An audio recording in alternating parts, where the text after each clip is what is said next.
It's all very exciting. Okay,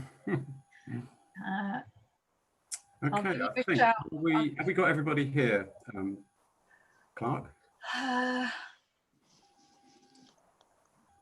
We are now live on YouTube, I think.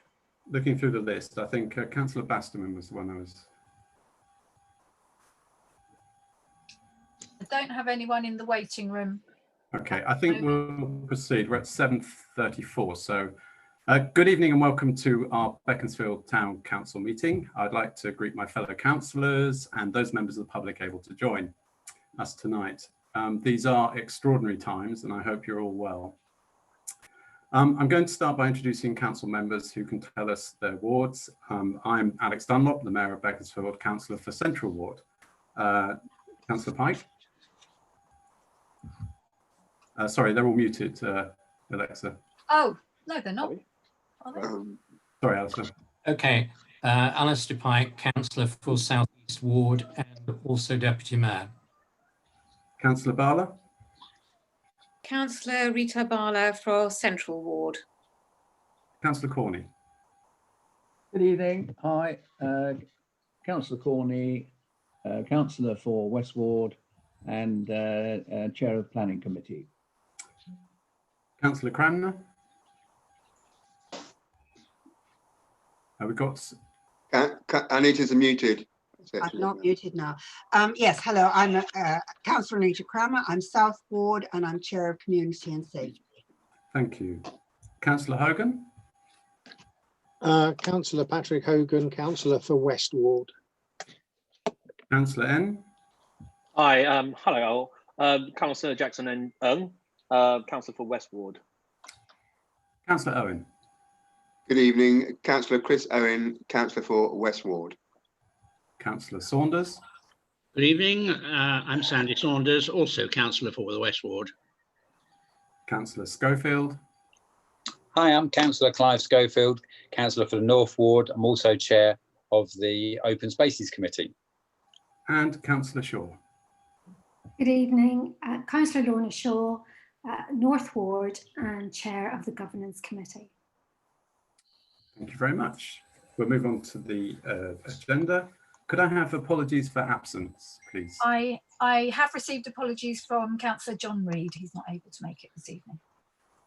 Thank you. Declarations of interest, please. Anita. May I just declare that I am the Chairman of Better Connected Beaconsfield. Thank you. Councillor Saunders. Could I also declare that I'm Chairman for the Beaconsfield Community Association? Thank you. Declaration of interest. That's what we just did. Sorry. Number 3, public questions. So I think we'll hand over to Alison. If you have some questions for us, please. Alexa, I think we need to unmute. Oh, Alison. do I have to unmute you? I think you're doing the muting. Sorry, Alison.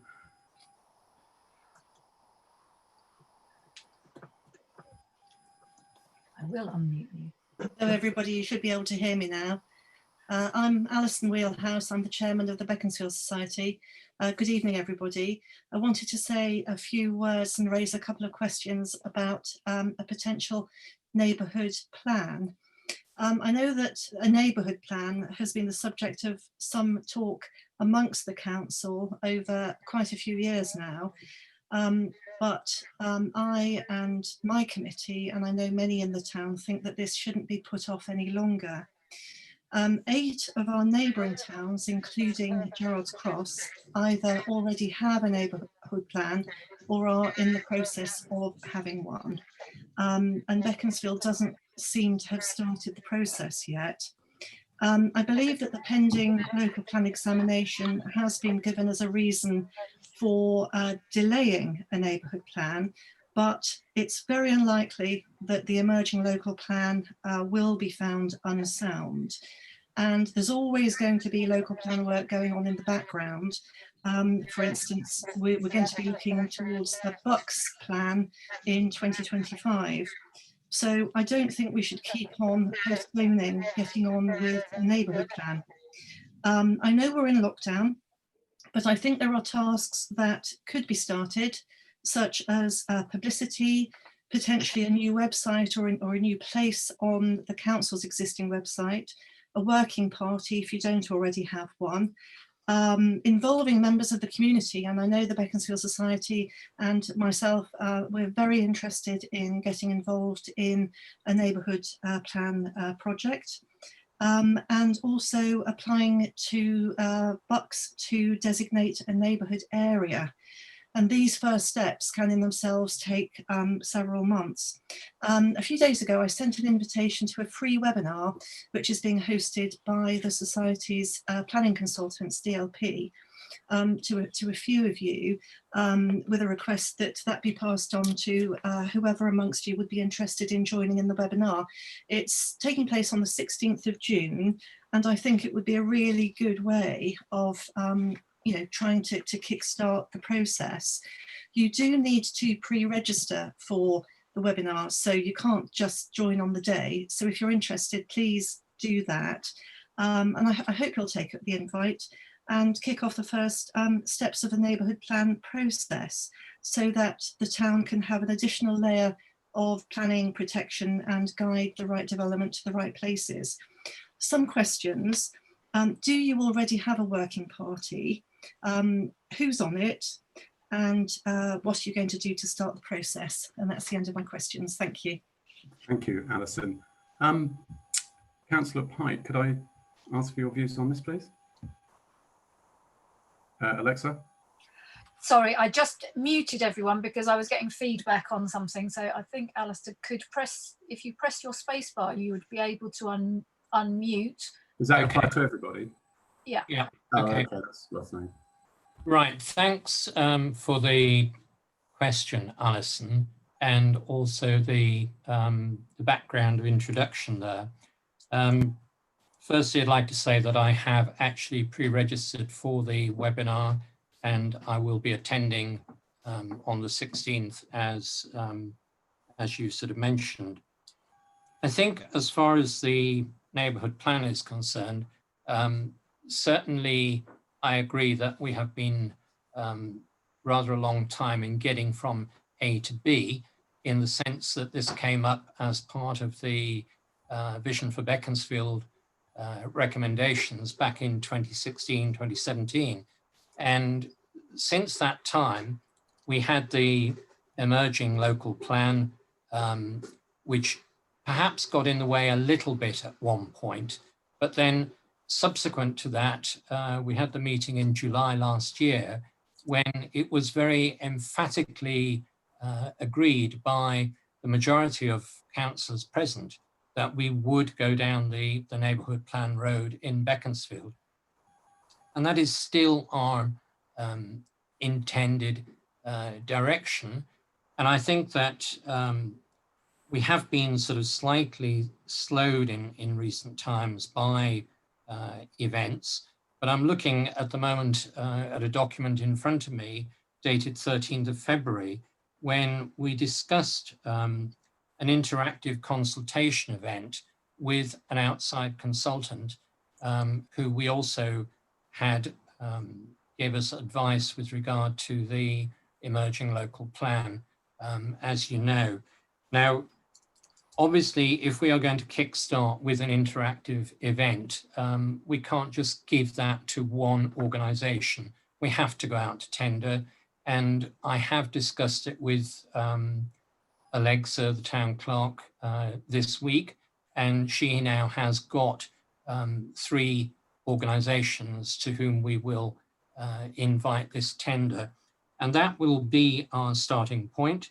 We have discussed with 1 or 2 councillors who might like to be proactive in being a part of this. And I think that hopefully within the next sort of 2 to 3 weeks, you will see a much sort of more concentrated and more well-defined approach from Beaconsfield on the subject of neighbourhood plan.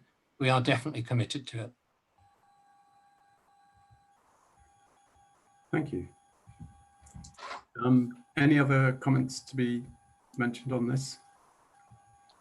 Okay, thank you, Alison. I hope that answers some of your questions, and I look forward to signing up for the meeting. Thank you for the invitation. Sorry, Jackson. Pointing to Alexa. Sorry. I was pointing to Alexa actually, because she's got her hand waving on my screen.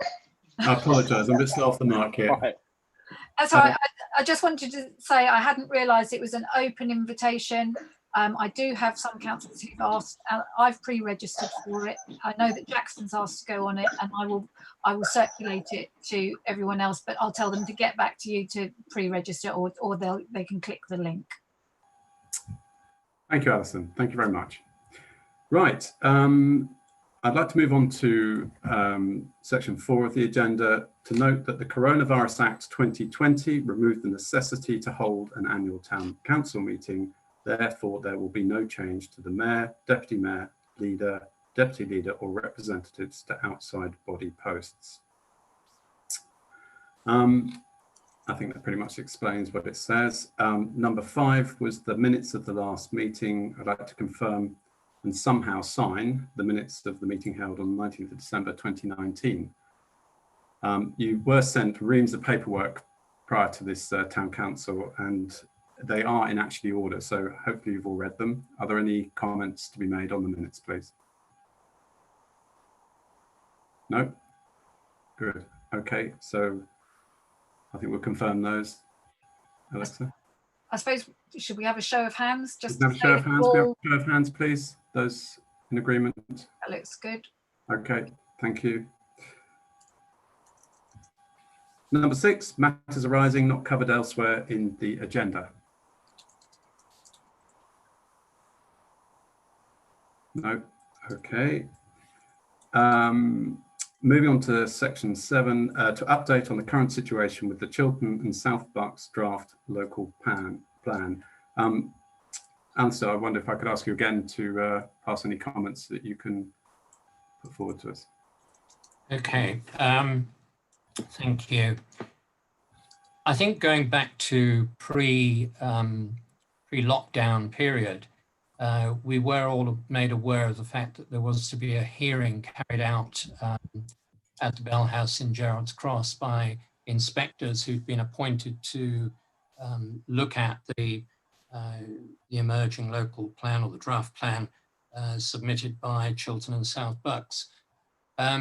We, as a town council, had previously put in writing our views, which were opposing the draft local plan, and we were positioned to be represented at the hearing, had the hearing taken place.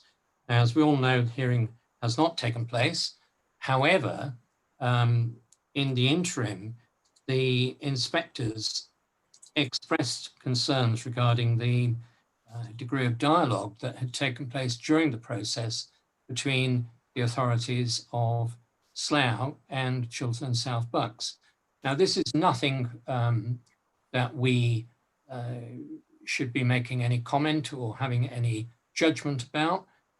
These are the views of the inspectors who, as I understand it, have asked the Buckinghamshire Council to withdraw the draft plan that had been submitted.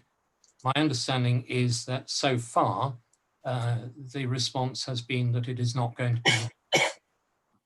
So if there is no further change to that position, and there is a resumption of a physical hearing in the foreseeable future, then it is our intention to continue to be represented and to make the same comments at that hearing as would have taken place previously.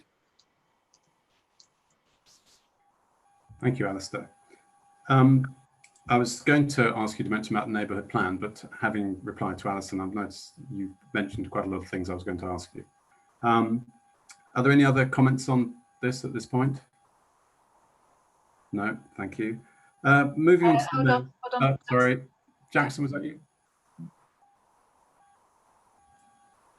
just going forward, I might have missed it, but are we going to respond? Are we going to write to the new unitary with our views, or are we going to sort of, write to the inspectorate? What options are available for the town council here? Alistair. Well, I mean, I think that the answer to that question is that we made our representation to the official body that was in existence at the time that the draft plan was submitted and sent to the inspectors for their evaluation. So there is no consultation process at the present time. So the answer is no. Okay. Well, whilst I appreciate officially we can't, write in, and it won't be officially taken into consultation, but would it be worth writing to our local MP, for example, expressing the views of this council, which we've done so earlier in the year, or do you think that that's not going to get very far? I don't see that anything has changed in the respect that we have made our views felt. We have expressed our view. We've expressed the wish to be represented at the hearing. At the moment, the debate and the dialogue that is in play is presumably looking at the issue that I raised earlier on. And when that is determined, either the process will continue or it won't. Okay. If it continues, we will be a part of it. Okay. Can I just be difficult again, ask another question, is that given that the planning inspectorate has given their view on it, would it be appropriate for the town council to then also put its view on it out in the public as well? The answer is that we have given our view. Okay. Are you asking that we should just back it up and send in, say, look, we've had a response, can we just confirm? I think that given the sentiments of some, I've certainly been a lot of people have written to me and contacted me about it. I think that given that it's been quite a few months and the fact that the planning inspectorate have come back, there's a new unitary council now in place. The unitary council is now challenging that decision by the planning inspectorate. I think it doesn't harm for the town council to reinforce its position and make it clear, and also represent to the MP. I'm not sure we've written to the MP about the new MP with our position as well. It might be worth doing that. Well, I think that the point remains that we made the representation based upon the facts that were in front of us and the views that we expressed on behalf of the residents of Beaconsfield. Now, I don't feel that at the moment that we've got any added value, in the sense that the debate that is ongoing is really about process. It's not about whether or not we, have got something new to add to what we've already said. And I think, the question of the process is something that the parties to that dialogue need to come to some understanding and some agreement over before we come in to the next stage, if there is another stage. Thank you. Okay. Thank you, Mayor and Deputy Mayor. Any other questions? Okay, we'll move forward. Thank you, Alistair. We'll move on to the Mayor's report. Right, so I will read this out to you if you don't mind. As your Mayor, my tenure should have come to a celebratory end around this time, but unfortunately, due to the COVID virus, the government quite rightly decided to cancel elections for this year. As a council, it's been decided that I should stay on as Mayor for a further 12 months, and I felt honoured to be asked. My Deputy Councillor Alistair Pike will make an excellent Mayor, but it is only right that he should have a full, clear year, which I'm hoping he will step into the role next year. I hope as my role for this new term, I can support local community organisations to get up and running again. I do not expect much to happen for quite a few months due to the social distancing challenges, but when the time comes, I will be out there for you. Having seen firsthand local business and charity organisations being forced to close is quite desperate in difficult times. Now, it's traditional for the Mayor to present some awards at the end of his term, and I'd like to recognise a couple of individuals who have put a lot of effort into one way or another into our community. And believe you me, there are so many individuals to choose from, and I'm very grateful to all the effort put forward by local organisations, especially recently with the amazing work being coordinated by Better Connected Beaconsfield, who are carrying out amazing tasks to help those severely affected by the pandemic. As many of you know, I've attended many of the cadets events over this last year, and it is an organisation that I'm very impressed with. I've travelled to Aylesbury on many occasions to see award ceremonies celebrating the great work carried out by the cadets. I would like to recognise Flight Lieutenant Samantha Cairns, RAFAC. Sam is currently the officer commanding 606 Beaconsfield Squadron. When she originally took over in 2016, she set the ethos of enjoy, encourage, empower, embrace. And everything that Squadron's provided the cadets has been focused around that. In total, the Squadron hosts 60 young people, 12 to 20 years old, from Beaconsfield, and they can do a range of activities from public speaking and leadership to flying and parades. They're a great team of young people that are always willing to give anything a go. I believe that the hard work that Sam and her team have displayed gives me great encouragement for young men and women moving into the future. She seems to have that enviable energy and quality that enables her to engage, lead and support her squadron to great achievements. I would definitely have Flight Lieutenant Samantha Cairns on my team. This award goes to Sam and all the young members of the 606 Squadron. Congratulations, Sam, and thank you. The second person I'd like to recognise is Therese Cooklin. Therese is the editor of a magazine called Beaconsfield Together, and she works tirelessly preparing each edition, getting local information out to the public. What I'm impressed about the magazine is that it is positive in its approach to local stories and makes for fun and interesting read. Therese told me that her idea to launch the local community magazine in Beaconsfield was conceived because her son Rupert attended Beaconsfield School's sixth form. The school and teachers were incredibly supportive with dealing with all his teenage angst, and after much effort on theirs and his part, he achieved the grace to study his passion in music production at Bristol University. She has believed in giving back to those that are given, so she produced a community magazine that embraced all local and community news and also encompassed small businesses. Therese called the magazine Beaconsfield Local initially, but it's now rebranded as Beaconsfield Together, which is part of the Community Together concept. You'll quite often see Therese around Beaconsfield meeting people at most events that are being held. Congratulations, Therese. I'll be handing the awards to Sam and Therese, but due to the present situation, it might be a while before they receive them. I would like to thank my councillors for their support they've shown me and the support they've offered to the Beaconsfield community through their various skills over the last year, and we've faced many challenges. We have a busy schedule tonight, but before I start, I'd like to also join me in congratulating our fellow councillor, Graham Corney, who has been awarded the Queen's Award for Voluntary Service. Congratulations, Graham, absolutely fantastic.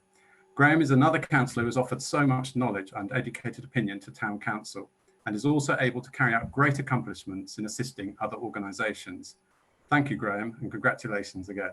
So well done. I'll give you a round of applause. I don't know how that would sound on Zoom. I'd also like to thank Councillor Alistair Pike, the Deputy Mayor, who's given me a lot of knowledge and support over the year. Thank you, Alistair. And finally, a thank you to Councillor Patrick Hogan and Lorna Shaw for their hard work they're putting into getting the Governance Committee put in order and making sense of the hundreds of documents that need revising. So thank you very much.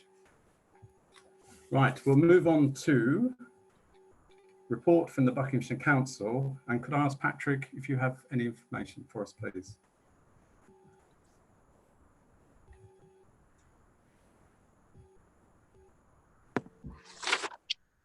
Yes, good evening. I suppose really I should start with the fact, of course, that the new Buckinghamshire Council I don't think was in existence at the last time the Town Council met. Obviously it came into existence on April the 1st and had a rather unfortunate start in that we were into the throes of the pandemic. But it's quite interesting that the hard work of the Shadow Authority actually came to fruition in that people from all the district councils and the county council all came together and rose to the challenge of being diverted, if you like, into the pandemic work.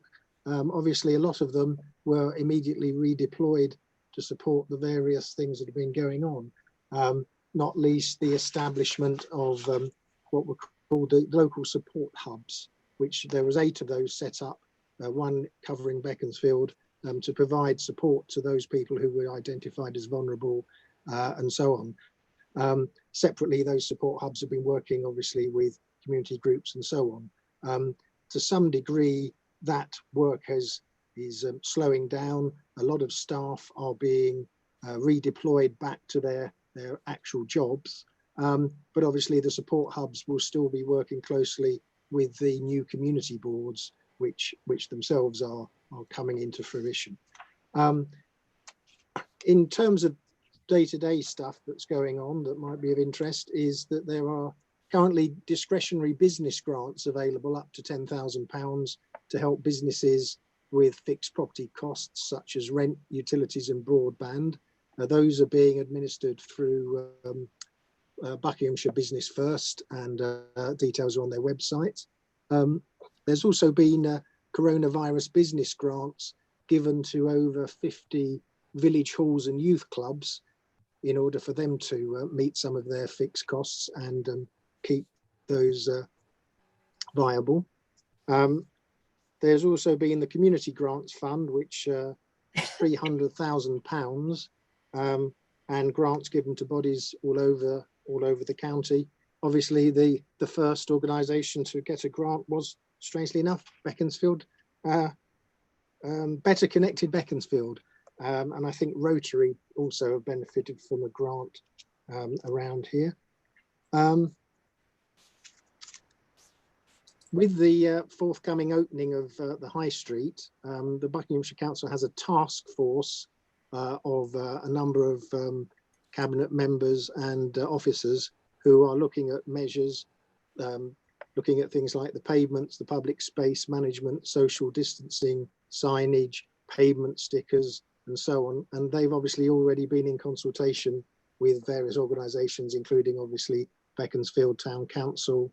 I know there's measures in regard to the railway bridge being looked at, and also one of the other things will be when we get to the stage of hospitality businesses being able to open, whether there can be public land made available to those businesses for outdoor use. Obviously, there's a lot of common land in the ownership of the council. There's also temporary measures also being looked at to promote walking and cycling, and there has been money from central government to get so that councils can implement those measures. Details of that obviously will be coming forward as soon as they've identified what they'll be. Refuse collection, obviously household refuse collection has continued throughout. Green bins were suspended in this area for 2 months, whereas in other areas they had their whole recycling and food waste suspended as well due to shortage of available staff. But obviously we're back to normal on that. The household recycling centres have reopened. The country parks have reopened. The only thing with regard to country parks and open space is people are still being encouraged to behave considerately and to social distance, and not to leave all their refuse behind. There have been a number of incidents of antisocial behaviour and littering, as one might have seen in the press. Mobile testing sites. There's been mobile testing sites set up in various areas in High Wycombe, Amersham, Aylesbury and Buckingham. By their nature, because they're mobile testing sites, they are not permanently in one place. They are moving around, and details are on the Buckinghamshire Council website as to where they will be next. Schools will be reopening, but I will pass that to Councillor Cranmer at the end to expand on that. The road repair programme has been continuing, and there's regular updates on the Buckinghamshire Council site of local road repairs. I believe here particularly there's some surface resurfacing going on in Berks Road, and there's other areas in the town and around. This is Bike Week, if anybody didn't know. It's the 6th to the 14th of June is Bike Week, where people are encouraged to use bikes. I can't say I've seen a lot of publicity on that front. Buckinghamshire Council also has established a cultural partnership with a number of outside bodies, and they're looking at a number of projects. One that's running at the moment that can be done online is the history of Buckinghamshire through 100 objects. If you go to the Buckinghamshire Culture website, anybody can nominate an object which they consider is relevant to the heritage and culture of Buckinghamshire. And at the end of the day, they will whittle however many they get, which could be 1,000 or more, down to the sort of 100 key ones. On-street parking, enforcement of on-street parking restrictions recommences on Monday, so that obviously shops and businesses can still function. Council car parks are remaining free for a little while longer. And lastly, the new community boards have been identified. I believe at was it a community safety meeting, the fact that the community safety board here will cover a wider area than the old forum. So we will be have a community board that includes some of our immediate neighbours. And again, perhaps I can leave that to Councillor Cranmer to expand a bit on that, because I believe Councillor Cranmer will be chairing that community board. Thank you very much, Patrick. Very detailed. Thank you. Any questions to our representative from Buckinghamshire Council? Jackson. Councillor Jackson. Sorry, Clark. You could ask Anita to give her part of the report. I do apologise, Anita, of course. All Sorry, right. Anita, please do talk. No, that's okay. Well, I expect you all know, and at least 2 members of our council will know intimately, that life changed for families with school children on March the 23rd, when, because of the government protective lockdown measures, all the schools closed. And so life as they knew it changed radically. In fact, of our 234 schools in Buckinghamshire, 190 actually stayed open for children of frontline workers and for special needs children who couldn't stay at home. And this was something that the government was approving of and allowed expenses for, but actually the numbers were quite small. But these schools did stay open during the Easter holiday and during bank holidays. So teachers had no respite at all. They worked constantly. The teaching methods had to change instantly and radically, and some schools embraced online learning using their own materials or government materials, and others provided work schemes and contact with their students on an individual and regular basis. It has varied, but it generally speaking has been assiduous and good, and head teachers and staff have really worked tirelessly to provide the best possible resources in the circumstances. On June the 1st, from June the 1st, reception year 1 and year 6 returned on a choice basis. The schools did not have to open and the pupils did not have to attend. Currently, 68% of our eligible children did go back and are attending schools. Of course, the difficulty is and will be going forward social distancing, especially in our schools which are older. But at the moment, 187 are open with, as I said, 68% of eligible children going. So what lies ahead?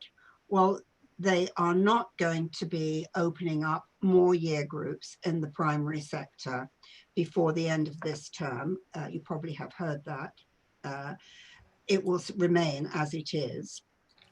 And examinations, as you know, were disbanded, GCSE and A-level. And the future plans for 11+ selection is still under discussion by the grammar schools who administer it. It is not administered by the local authority, but by the grammar schools. So there's still discussion, but there will be some announcements within the next 2 to 3 weeks, I believe. Secondary schools will be having virtual attendance as from the 15th, but not in-person attendance. Now, the plans for September, which you'd be interested in, are underway, but of course they will have to observe the social distancing guidelines, which do present great logistic difficulties if they stay as they are at 2 meters. And that is somewhat under discussion, I believe. Therefore, we are looking at the logistic problems of perhaps alternate places to have extra areas for schools, extra classrooms, that kind of thing. I should add that schools did not receive extra money at all to provide what they've provided. It has come out of their basic budgets, but they have incurred expenses, which they will be able to charge for. But they have not been a drain in any way on the council budget. And you will know going forward that the COVID-19 arrangements have been enormously expensive for the council, hugely expensive, and in fact have changed the budget radically. Government promised that we could have the money back, that whatever we spent, we must spend, and they would give it all back. But we do have some concerns as to whether we actually will get it all back. So this remains a slight problem. But one thing is certain as far as schools is concerned, we will always do the best, and we will always look for the best outcomes for children, our children, whatever the circumstances. One other thing remains true is that our children have missed and will have missed probably 6 months out of their school year in terms of education. Some children will not, because they will have had good resources and perhaps extra help, and other children who are more disadvantaged will be disadvantaged. So this is something we have to look at in a very serious way, because next year, when we come into the normal times, which hopefully we will do, these children will be facing a rather different educational picture to that which they would have faced if they'd been in school consistently. However, all is being done to help rectify and provide the best we can for them. So I think that probably is what I should say, and hope that's helpful. Thank you very much, Anita, and thank you for the detail. You've got a massive task ahead of you, and I don't envy it. It's very, very difficult. And considering we're still not 100% sure on what's happening with this virus, it's unknown territory. So, you know, fantastic. Thank you very much for the report. That's very good. Any other comments to be made, please? Looking around, no? Okay. Thank you again. We'll move on to section 10, electric charging points. I'm going to ask Jeanette for an update on this, please, Jeanette. This is with reference to charging points for electric cars around Beaconsfield. Buckinghamshire Council have given us, I think it's literally tomorrow, we've got to submit areas around Beaconsfield where we would like to suggest some charging points. One moment, Jeanette Jackson. Sorry, perhaps I should declare this interest. It slipped my mind earlier. I do have an electric car, so just in case. Okay, thank you for letting us know. Just in case. Cool. Clark, delete him. Right, Jeanette. Okay, in summary, you've got the officer report, but the Unitary Buckinghamshire Council are going to be applying for some funding for electric charging points for on-street parking for residential areas to enable what I would describe as early adopters who don't have a driveway to be able to maybe purchase an electric car and be able to charge it up outside their door or very close to it. Okay. They've identified 8 areas in the county that are their, let's call it prime targets, suitable targets for electric charging points, one of which is Beaconsfield. So they will, in effect, they've asked me for a bit of a scoping, so they will get their technical experts to evaluate those areas and then put a bid in to the relevant funder for these electric charging points. So all they were asking me for is particular areas generally and a road. So I've done a little bit more on that because I think we should cover all 3 of our community areas. So in summary, Hotspur, Old Town and New Town. So that's, and they will vet them. It's just for us to propose. We don't have any further to do on that. So for Hotspur, that's Mayflower Way by the shops, Hotspur Way near the Beacon Centre. I use that as an example. They have flats above houses, above the shops. They don't have off-street parking. Okay. For the Old Town, the roads selected or recommended is Hedgerley Lane, Shepherd's Lane, Windsor End near the Green, London End, where there's a power charging point, and that's it for the Old Town. And there's Station Road. So for the New Town, I recommended Station Road outside M&S, Maxwell Road near what I call the Eyebrow by the flats, and potentially outside Prime Steak near the shops where there's flats above. Okay, so they will vet. To the technical ability of those being able to be connected. I've picked those specific areas because they are near or very close to lampposts that are by the pavement edge, because that would be the cheapest way to connect to get power for them. So added to those recommendations, Councillor Reid also suggested, what was it again? Aylesbury End near the one-stop shop down there. Okay, there isn't a lamppost, so it'll be potentially more expensive to connect, but it is a good location, and especially as it is not in common land. The areas that I've suggested in the Old Town, they might be common land, so there might be issues, but that is for the county, for the unitary, sorry, to evaluate and get approval for. Okay, they're not parking bays, they're charging bays. Okay, so I think that's a quick summary. So if you've got any questions, but I think that's what I would suggest to them. Thank you, Jeanette. Chris, do you want to unmute? Just push the space button. No.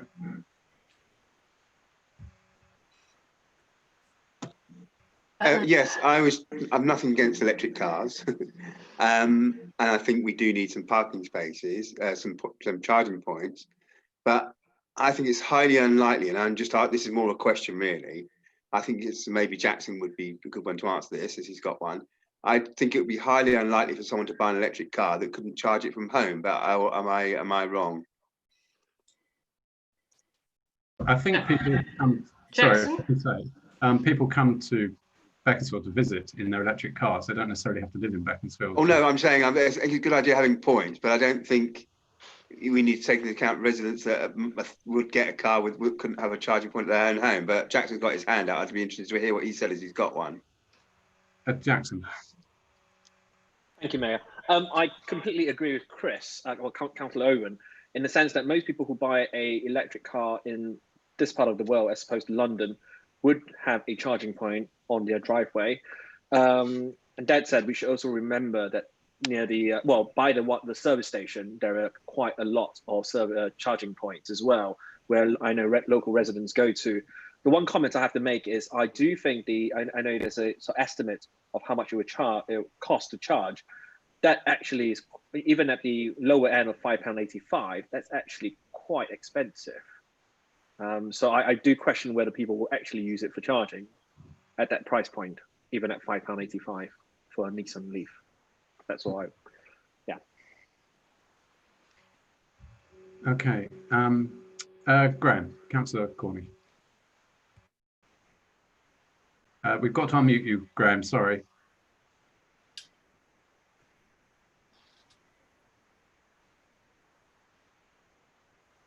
Has it worked? Yeah. Can you hear me now? Yeah. Yes, we can. Thank you. Great. sorry, the parking points that Jeanette has chosen are, or used to be, I know they're not at the moment, but they used to be quite severely congested with people that wanted to park with their gas guzzlers as opposed to electric cars. The difficulty with this concept is that unlike your internal combustion engine, where you spend 5 minutes filling it up and you disappear, when you want to charge, you're going to be there for a number of hours. So you're going to occupy a parking slot, which I would suggest is going to increase the congestion. And it seems to me, and this is happening actually in London, I know other reasons, that this is a serious issue. I just think that it perhaps is, one should perhaps have these charging points a la the service station out of key parking areas, so that these people, if they're residents or they can actually go and park their cars if they want to and charge them up in perhaps a council car park, to enable other people to use what we have in terms of parking spaces, which is not a lot. That would be my concern. Can I ask, sorry, Graham, Jackson, you got a comment? Yeah, Jackson, yeah. Thank you, Mayor. I just want to say that I am supportive of this initiative. I think we do need some charging points, but I do have one query that I would like to put to the council in the sense that, from my experience of driving an electric car in London, and I see this quite often, you've got to have quite a robust regime to police them, if I can use the term, because what happens is a charge of a car would take about 3 or 4 hours, usually speaking. So what people would do is they would drive into a bay, plug it in, charge it, and leave it for the whole day. Now, I note in the paper in front of me that it says it's up to our individual areas to implement the traffic regulations in this parking bay. So my question is, how are we going to make sure, especially in O-Town, that we're not going to get someone who drives into outside Marks and Sparks and plug it in for the whole day and commute into London and come back in again, thereby denying other legitimate charges and abusing effectively and then getting free parking for £5.85. That is my question. Jeanette. Yes, good point. And I think what you can do now is that with those charging points, when the charge is full, they can penalise you for staying there. So technology's moved on a bit, so that would incentivise people to move on and not use it for that permanent parking. And I suggest that's exactly what would happen. Did it take the charge back out of the car? No, I think Jackson will confirm that if you, depending on who the host is who's providing the charging, you subscribe, and then so it's a bit like pay and go when you pay parking at the train station. And once you're full, then they can charge you money for hogging the spot. Good. Well, that will help, certainly. Keep the flow going. Any other comments, Graham? Sorry, I was going to say it's still, and Jackson's confirmed. No, I haven't got an electric car. Wouldn't buy one at the present time. But the charging time, as Jackson's pointed out, is 3 to 4 hours. Most people that park probably do for an hour or two. So they are occupying a space, even though they're legitimately charging.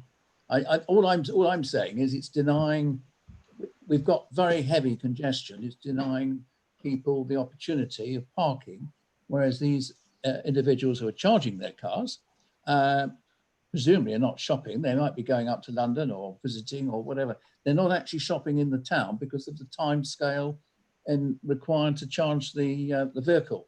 Very good point. Jeanette. Yeah, I mean, most people don't travel very far, and therefore they don't need to charge it full. They just need to keep it topped up to 85%, something like that.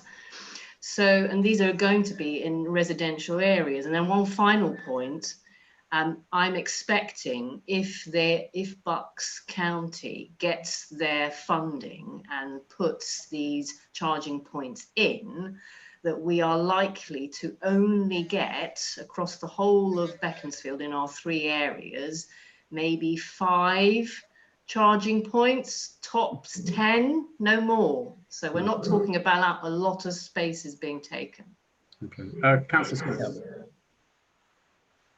Can we unmute Clive, please?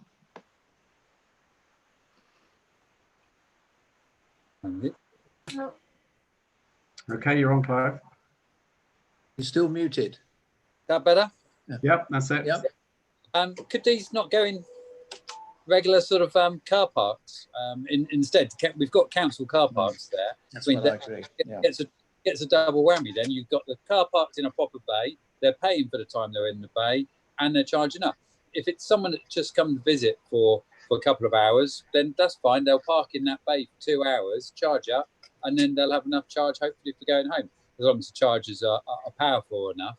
I mean, they've got those charging bays in Chalfont St Peter in car parks there. I think that would be the more sensible sort of place to actually put them, because we've said that if you're going to be buying your own car, you're going to have your own charging point, but it needs something for visitors to the town to be able to do that. I'd say that you could put one near Beaconsfield, but most of them should be in the council car parks or in car parks. That way, they're not making any congestion and in a sensible place. And you've normally got the infrastructure there with lighting there to actually provide the power. That's a good point, Jeanette. Yeah, I mean, that's totally fine, and we could add that to the list, but my understanding is that this bid is for residential areas. So there's only car parking in Newtown, and I think there's just the one, it has to be close to residential areas where there's no off-street parking. Okay, Jackson. Need to unmute.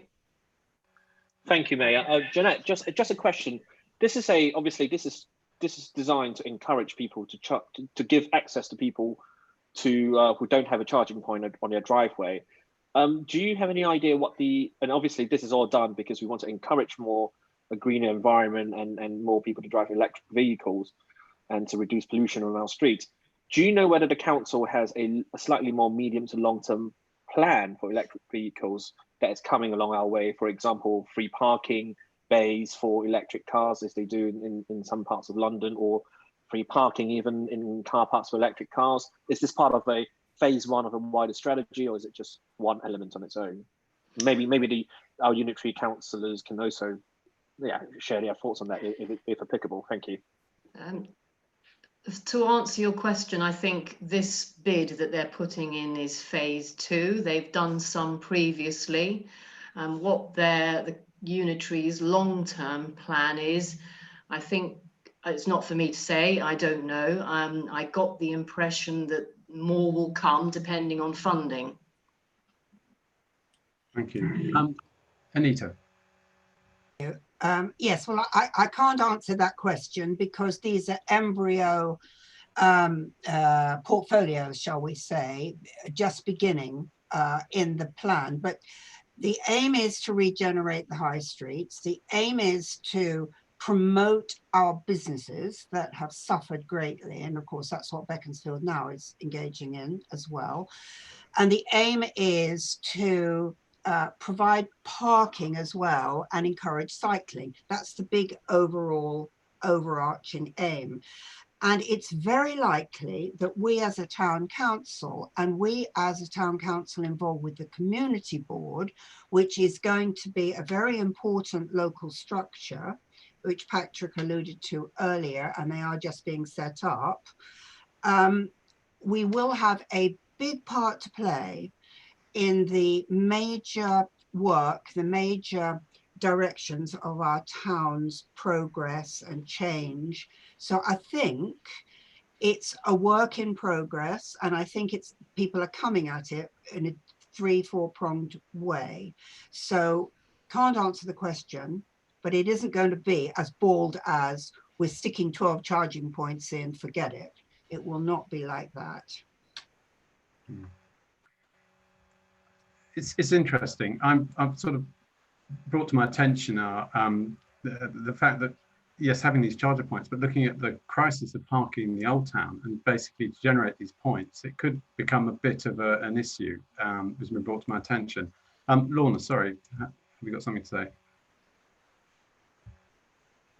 Alexa, sorry. I don't know what's gone on with this muting thing. There we go.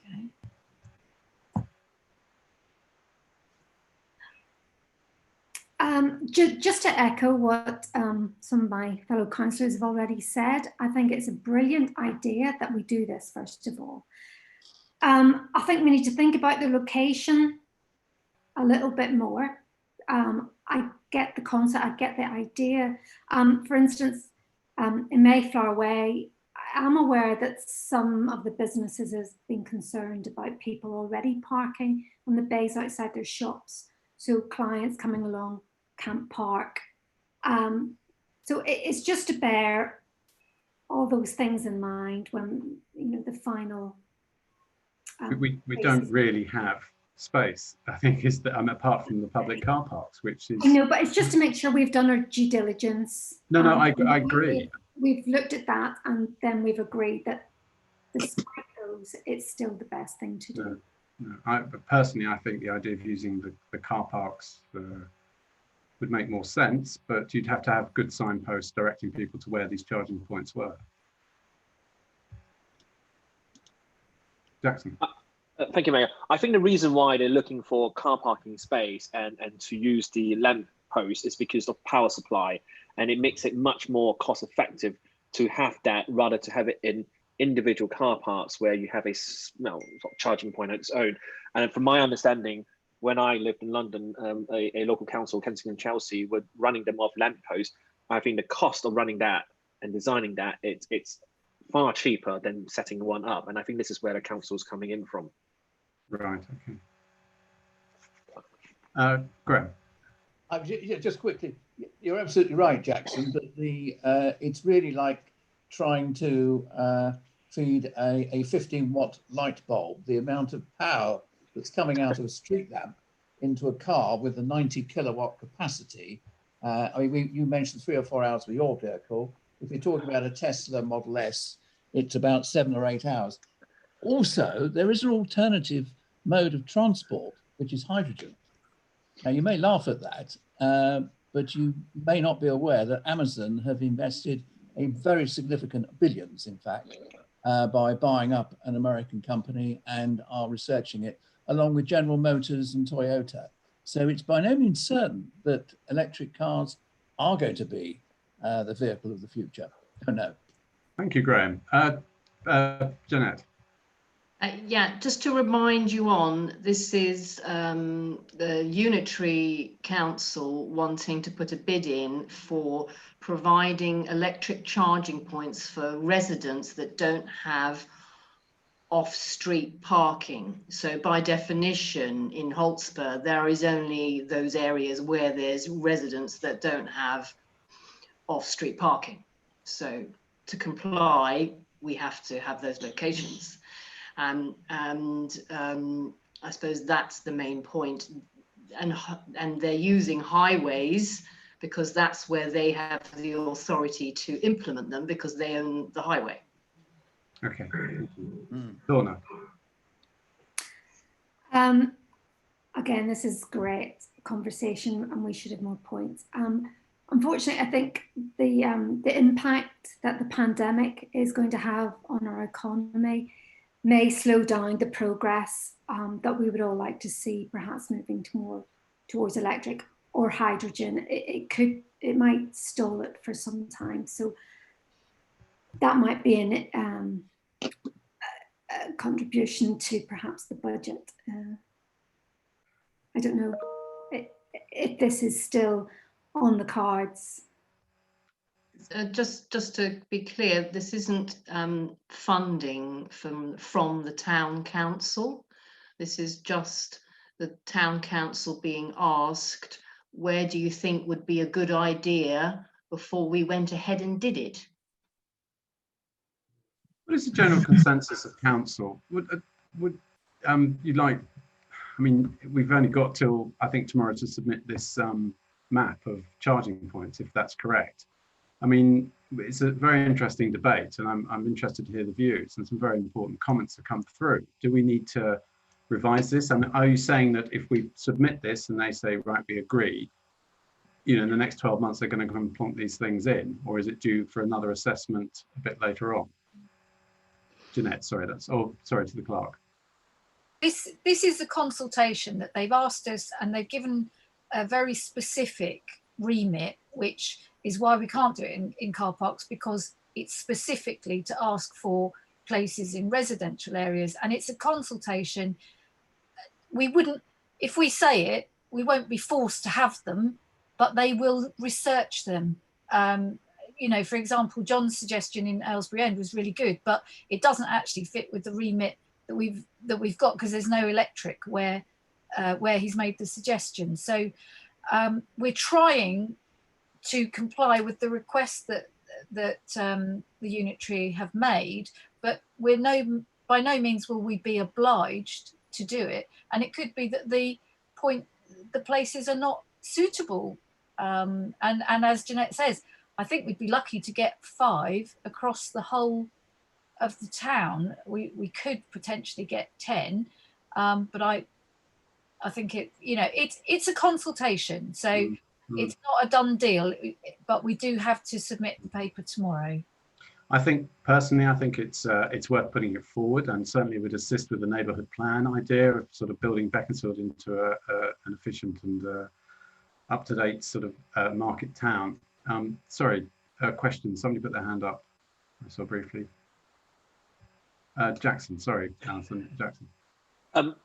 Mayor, thank you very much. I think it is a worthy course, and I think we should reply, and I think we should accept some of the places. I would suggest that we concentrate more on populations, where centres of population where it's more dense, where you're less likely to have a driveway, so to speak. And I think around Hotspur, around O Town, I think that would be very applicable. Some parts of Newtown, but I do think that there are residents here who live in this part of the world who obviously will need a car, and by having an electric charging point around, it will encourage them to use their car or to buy an electric car. So I think it's a worthy thing, but I would like the council to note the points I made about regulating it, etc., and the price of it. Thank you. Thank you. Excuse me. Can I note that Alison has raised her hand and asked to speak. She's not a member of the council, but at the chair's discretion, you can ask. I'm happy for you to say some words, Alison. Please do proceed. If we can unmute. Just because you've got your deadline for tomorrow to respond, there were just 2 things that occurred to me. To prevent residents or visitors using the spaces for too many hours, just leaving the car charging there for too many hours, I wondered if there could be time limits for operation of those places imposed. And also, as these spaces are supposed to be for residents only, I did wonder if there could be some sort of permit or registration process put in place to avoid those spaces being abused by people who aren't residents. Okay, thank you, Alison. Jeanette? Yeah, all good ideas, Alison. And when we are in that glorious position where they've got funding and they're going to put some electric charging points in our roads, then we can, and I'm sure the town council will look at how we would manage that.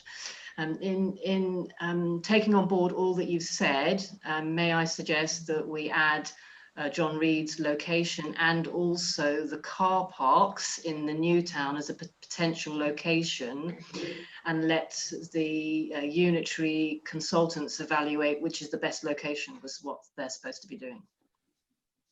I think that's a good idea. Jackson. Thank you, Mayor. Alison, thank you very much for your comments. I agree with most of what you said.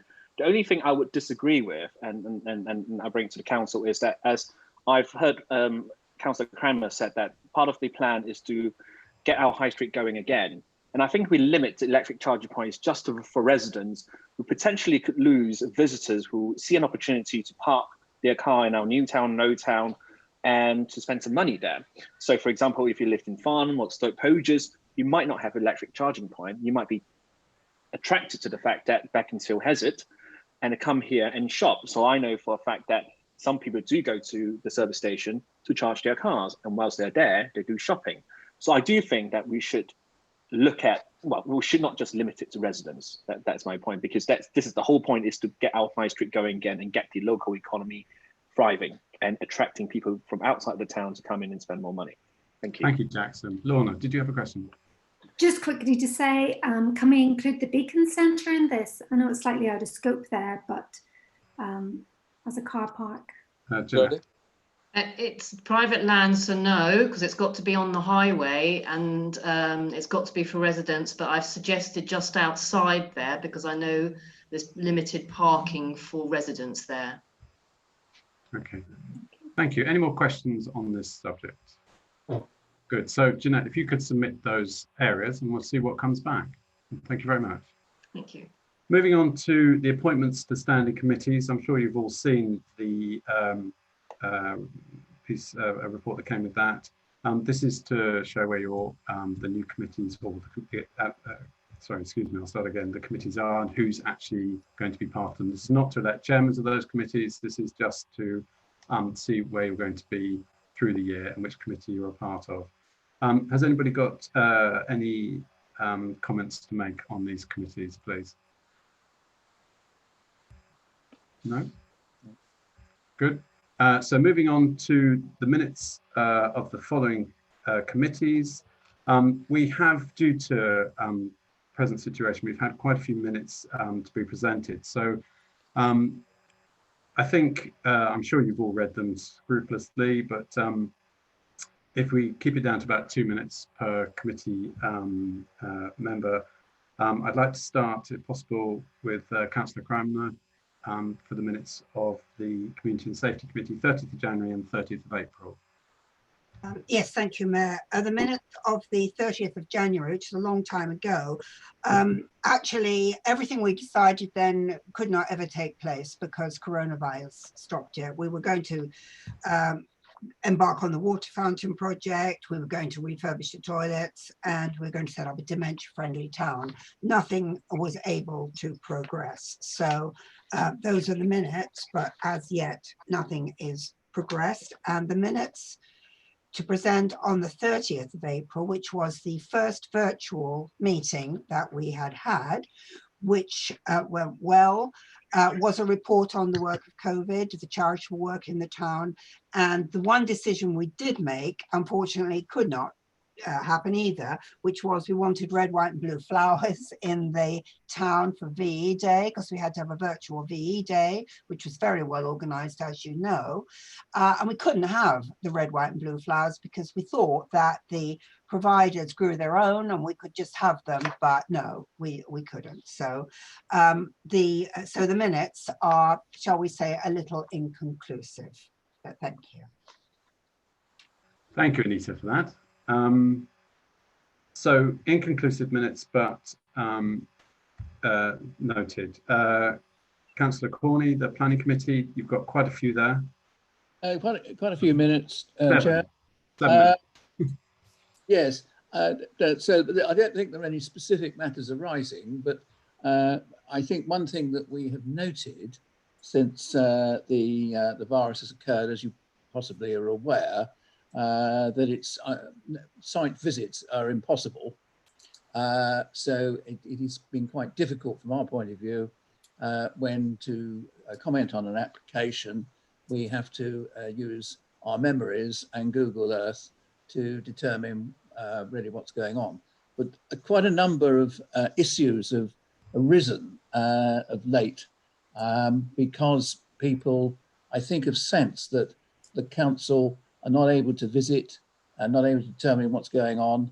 And I mean, one particular situation we had were residents that took it upon themselves to extend their gardens by erecting a new fence on the common land, almost up to a footpath in Beaconsfield. And their reasoning was that they submitted plans for an extension, and on their location plan, they included the additional land, which was not theirs. And because the plan for the extension was passed, it was assumed that the council, it's unbelievable really, that the council approved this application. So we had to stamp on that. And in fact, it's with enforcement at Buckinghamshire Council currently, because we were concerned because this was one applicant, and then suddenly we had an additional 2 or 3 who thought they'd do the same thing. We've also had some applicants that have erected what would be described as a temporary building without planning permission. And it's been, again, because we haven't been able to visit, neither have Buckinghamshire, Chiltern South Bucks, to determine whether or not planning permission is required. So I think people are flexing their muscles a little bit because they believe that we are constrained to actually determine exactly what they're doing, which is somewhat unfortunate. Yes, thank you very much. Extraordinary. Yes. So thank you for that, Graham. Moving on to Councillor Schofield, Open Spaces Committee. Right, yeah, we had 2 meetings, one on the 16th January and another on 12th of March. We've been one of the last meetings that actually been held in the building, I think, with the March one. I must confess, the notes are on my phone, and I'm using my phone for the meeting, so I can't read my notes, which isn't overly helpful. So if the clerk has anything to add to for what's already actually in the minutes, I'd like to pass over to Alexa to add anything she'd like. All right, am I muted? Nope. No, we're not. Okay. Right, let me just get them in front of me and I will just pull them up. So we had the open spaces on the 16th of January. We had moved on with the signage at Holtsford Park. We haven't been able to move on with replacing the vandalised bench, but we will do. We needed new nets for the 5-a-side football pitch, which have actually been at my house, and John picked them up today, but as I'm not sure whether we're supposed to be letting people play there at the moment or not, I don't quite know about that. Allotments, we have had some issues at the allotments. We'll be coming up towards our annual inspection quite soon, but it does appear that the allotments are looking pretty much better than they have done for quite a long time. I think we noted that a replacement bench had been ordered for Camelburn's Pond, which has since then been installed, and I've had some very positive feedback on that. So I think we'll probably move ahead, which the councillors had said if they liked it, we'd move ahead and replace some others.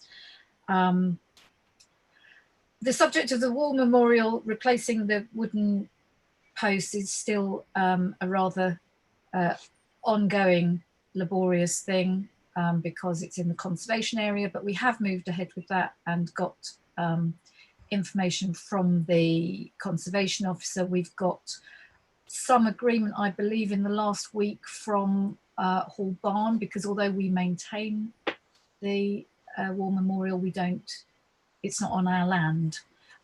So it's slow progress, but I promise you, Councillor Saunders, I am trying to get it sorted for for Memorial Day.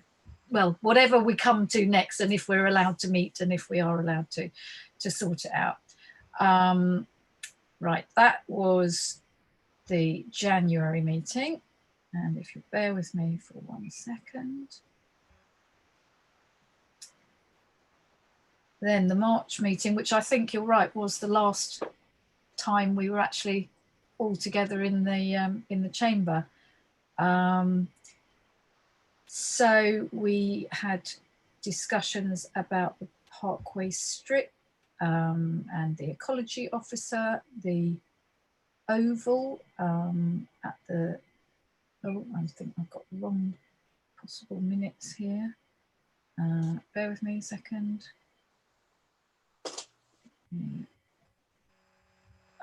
Hold on, sorry. I've got too many minutes, too many windows open. I think we also talked about caretaker as well. Hold on.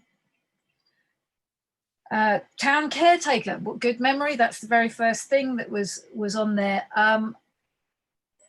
Again, it's not something that has moved ahead because of the coronavirus and not being out and about, and interviewing people is not easy to do at the moment, but I will be moving ahead with that.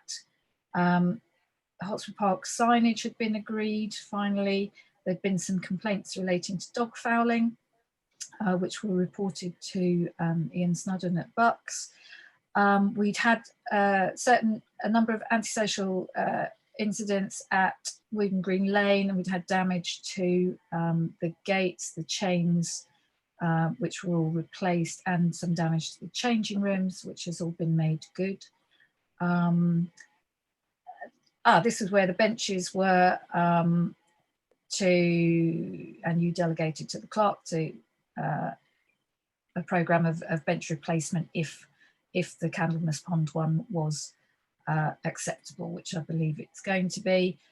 We had a tree report. Sorry. We had a tree report. So there was a concern about a tree at the Oval, one at One Tree Meadow. There are a number of tree things ongoing at the moment. Obviously, we manage it as we go, but also during bird nesting season and things like that, we are limited as to what we can do. We had a report from the Hotspur Bank Nature Committee from Lorna, and we discussed extending the rugby club lease, which they were requesting to enable them to move ahead and try and find funding to extend the club, which they wouldn't, the building, which they wouldn't be able to do if they didn't have the lease extension. They wouldn't be able to get the funding. And I believe that is, and that was it. That was the main highlights. Thank you, Alexa. Councillor Schofield, are you happy with those minutes after presenting? Yeah, no, I'd read them before, but to be honest, I was going to print them off, but it never happened. And I thought I'd read them on my phone. Okay, thank you very much. Okay, we'll take those as read. Councillor Shaw, Governance Committee. Alexa, sorry. Oh, no, we're on. Can you hear me? Yep. Okay. Thank you, Mayor. I would like to present to the Town Council the minutes from the 27th of February, the governance minutes. We had a very successful meeting. A lot of preparation has gone into it, and you're aware of what we've done last year. At this meeting, we reviewed standing orders, a number of terms of reference, the risk register, and small grants policy. We prioritised these. We believe these are keen, and these should get adopted by the Town Council. We've used the NELC standards, and that was agreed what we should follow. Most of these are templates. So the standing orders are templates, and there's only a few places where we get the opportunity to put our input into, maybe the length of the meeting, 2 hours, public speaking, just some procedures that might need tweaking to suit what we've been used to. Everybody's seen these documents. I hope everybody's had a chance. I apologize, there's a lot of reading here. And I think this brings me on to the next point on the agenda. Can I carry on? Or Alexa, do you want to do the next part? Not quite yet. I apologise. My deputy, I seem to have sidestepped him. Councillor Pike need to comment on your minutes, please, from the Resources Committee. Sorry, Lorna, we'll come on to the next agenda, if that's okay. It's okay.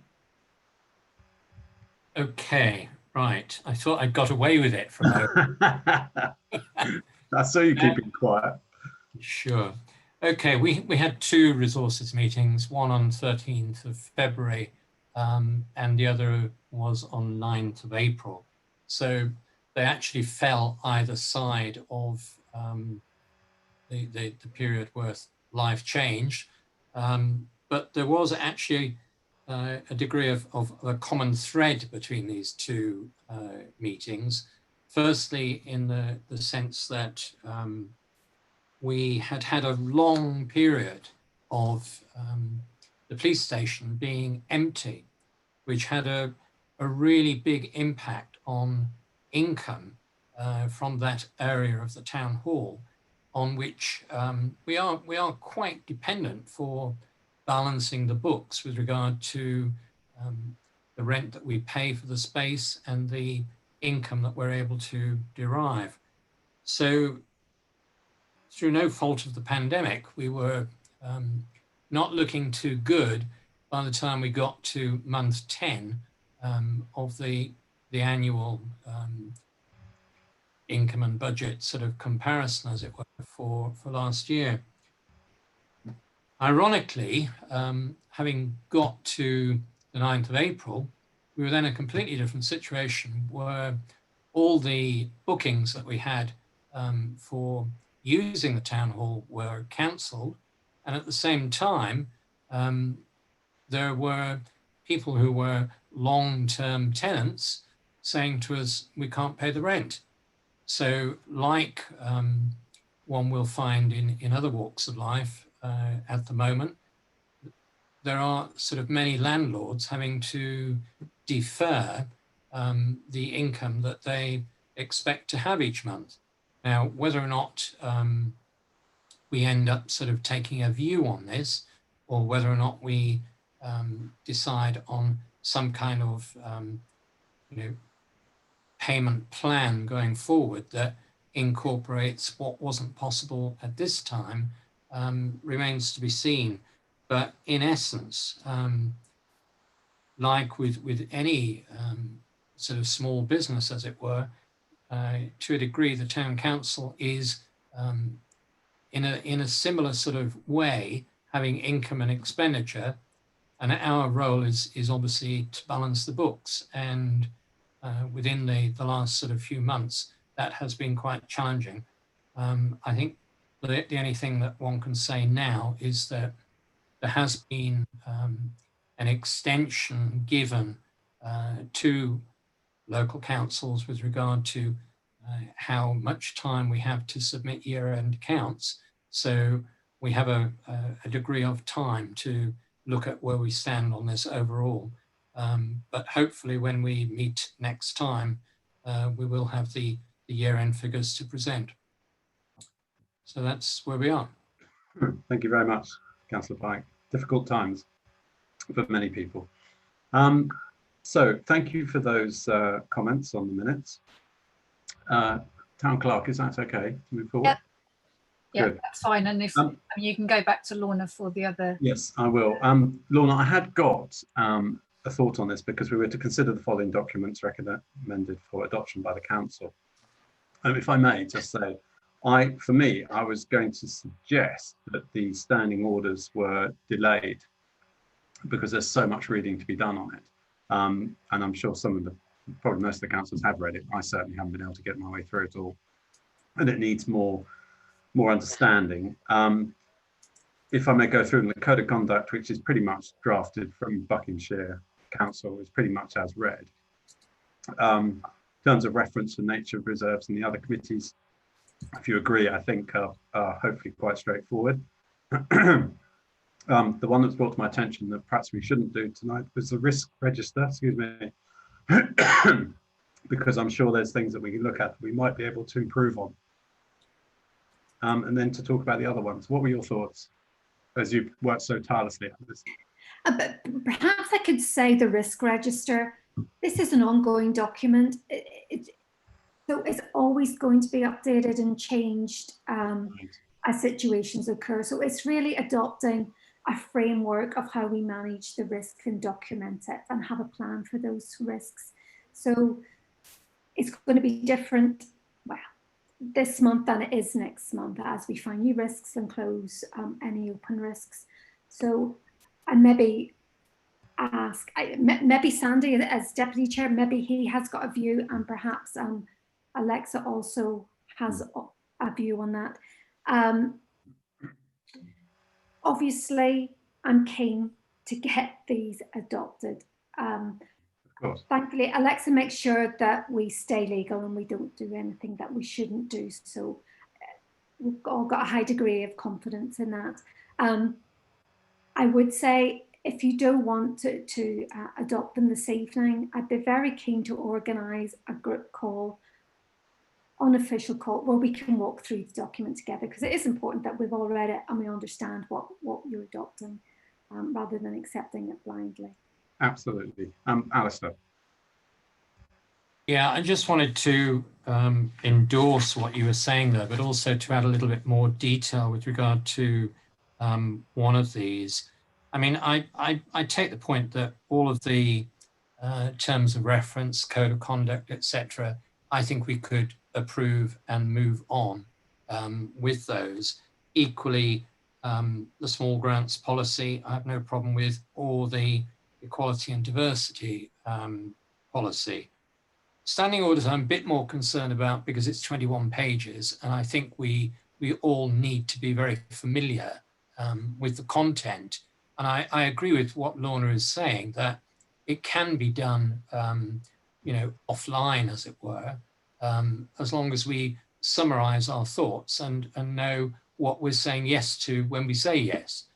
The risk register, I take your point that it's ongoing, but I also was quite concerned reading that document because there are a number of medium risks with scores of 8, which I think on the scale is too high. I mean, if we've got that kind of issue that is sort of sitting in the background somewhere, it suggests to me that there is something waiting to happen, that maybe before we actually publish a document like this, we should actually try and get the scoreline down, not by foul means, but by proper evaluation and some attempt to improve where necessary. So I would certainly say, let's just hold back on those two, and I would certainly second the Mayor's proposal to move with the rest. Town Clerk. I just wanted to go and reinforce what Councillor Shaw said. The risk register is a living document. It's something that we have come under scrutiny, and not in a good way, from our auditor every year that I've been involved with this council, and previous years as well, for not having a risk register. I do understand Councillor Pike's concerns, but actually having the document and acknowledging that we have the document will stand us in very good stead. And as soon as it's there, we can be working on those risks. We already do something very similar with our tree register. I don't know if we call it that actually, but for the last year or so, I've been having the trees tagged and noted, and because I think trees are a big risk in our in such a leafy town. So we're already using those sort of frameworks, but I think it's a really important thing to have, and it is a requirement of our audit. So I would quite happily help Lorna convene a meeting where we looked at the risk register as soon as possible, but it would be nice to have it in as a line in the sand. So that I can suggest, if that is voted in, and we will vote this in, that we book a date for this convening following on meeting, so that we can go through the risk register. Like Alistair, I feel that there are quite high numbers there. So I think, as you say, we can evolve and every month. But I just don't, if we approve it, then I'm sure it won't, but there's always the danger it will just sit there for another 3 months while we've got these high risks where we could perhaps do something about it. So we can convene a date now and then we can move forward on it. Lorna. Yeah, it can change, and we can change the risk levels high, low, any day. Well, we'll have a process for that. I think by approving the register today, you're not necessarily approving the line items in it, because that's a living document. That's a different process, I think, that we need to actually agree, Alexa, on when that does get reviewed. So in effect, we're agreeing that we are having a risk register. Sorry. Right. Can I just say, there was one other item I was hoping that we could adopt tonight. There was another updated document, Register of Interests. It was sent out. Yeah, it's really part of the Code of Conduct, because the Code of Conduct is a document, but it's the risk, it's the Register of Interest where I think you adopt that and you say that you'll be bound by it. It's part of your being a councillor, and it would be nice, because we have a bit of a hybrid set of registers of interest for different councillors who've arrived at different times over the last few years, and I was hoping to get everyone on the same form. Sorry, I'm just being I like to have that a bit tidy. That it would be nice to adopt the that document as well together too. So best interests are under that Code of Conduct, right? Okay. Graham, did you have a question? Yes, I was just going, it's funnily enough, in one of my meetings today, we were discussing the charity's risks. And when I was working for a firm of accountants, I was director of the company, we evaluated the risk register. We had a risk register, I think, going back into the 1990s, because we, in those days, sent all these chaps out to do audits, and they used their cars. We paid them pence per mile in a private car, and unfortunately, one of them had an accident. It wasn't his fault, as it happens, and it was his car, nothing to do with us. He insured it, but unfortunately, he didn't advise the insurer that the vehicle, he was receiving money for use of the vehicle for business use. I mean, it was only he actually at this particular occasion was in it.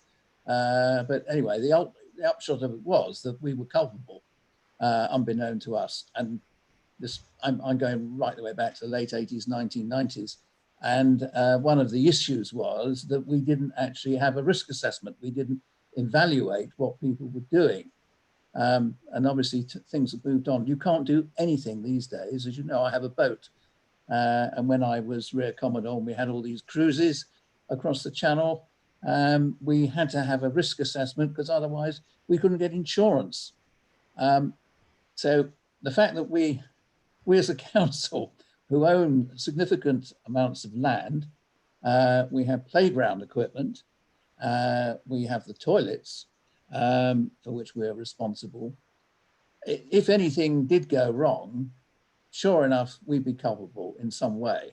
And I think the sooner we have something in place, it may not be absolutely 100%. It does show that we've actually considered it, and we may have reached the wrong conclusion, but at least we've considered it, and it's part of our detail. I think, quite frankly, anybody now, without doing a proper risk assessment, I mean, I don't need to talk about schools, ski trips and all the rest of it. We're all bound in the same way. We must have one, ASAP. Okay, thank you. Any other comments? Right, I'd like to, if I may, propose that we, I mean, actually, I'd like to propose that we do adopt the Code of Conduct through the reference, the equality, small grants, and listening to your comments, the risk register, because that shows that we will have a risk register, but I'd like to reassess it with Lorna and Councillor Pike, and go through and see if we can look at those numbers. Councillor Pike, would you be agreed on that, listening to the comments? Good. Can I have, so is that all right, Town Clerk, if you've got... So from the agenda, you're going to defer the standing orders. I'm deferring the standing orders for now. And you're proposing the rest of the items on the agenda for adoption. Please. Okay, so if you move that to a vote and ask your councillors to approve. So, councillors, can I have a raise of hands, please, as to those in favour of this? Patrick, go back. Yep, that seems... That looks good. House. Thank you very much indeed. Councillor Jackson? Were you voting or were you... Oh, yeah. Okay. Sorry, I was voting. Right, thank you. So we'll move forward to the date of the next meeting. I'll hand over to the clerk on this one, please. Yes, I think what I've been discussing with the mayor and the deputy mayor is we have been rather fluid lately because we've been reacting to the situation and waiting for updates from government and knowing whether we would be able to meet or whatever. But it does appear, and we have all discussed this offline a little, it does appear that this is the new normal for meetings for the time being. So I would propose that I'll try and put together a schedule to take us through to the end of the year, but it may well change again, but I will try and do it. I haven't got dates at the moment. You know, normally we don't meet in August because, you know, people might be going away on holiday. Yeah. It's a nice idea. I'd like to think so, yeah. But perhaps or they're looking after their grandchildren in the summer holidays. You know, these things may not be happening, unfortunately. So Okay. I will try and put together a draft schedule for the rest of the year that's realistic for what we can try and achieve. And Okay. I'll circulate that all to you, and you can feedback on what the dates look like for you, in case you're all rushing off anyway. Thank you very much. We are now going to exclude press and public and have just a short break while we make sure that the right protocol is put forward. And then we'll move on to the minutes of the part 2. Sorry, Jackson. I was just waving goodbye to our member public. And oh, I see. Okay, sorry. Oh, bye, Sorry. Jeanette. Bye. Bye. Bye.